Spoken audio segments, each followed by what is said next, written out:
দিদি জামাই বাবু কোথায়? নিশ্চয় পেছনে আছে।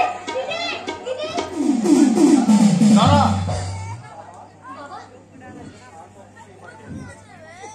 আর কখনো এ বাড়িতে তোর দিদির নামটা উচ্চারণ করবি না। কেন বাবা? মনে করবি তোর দিদি মারা। কি হয়েছে বাবা?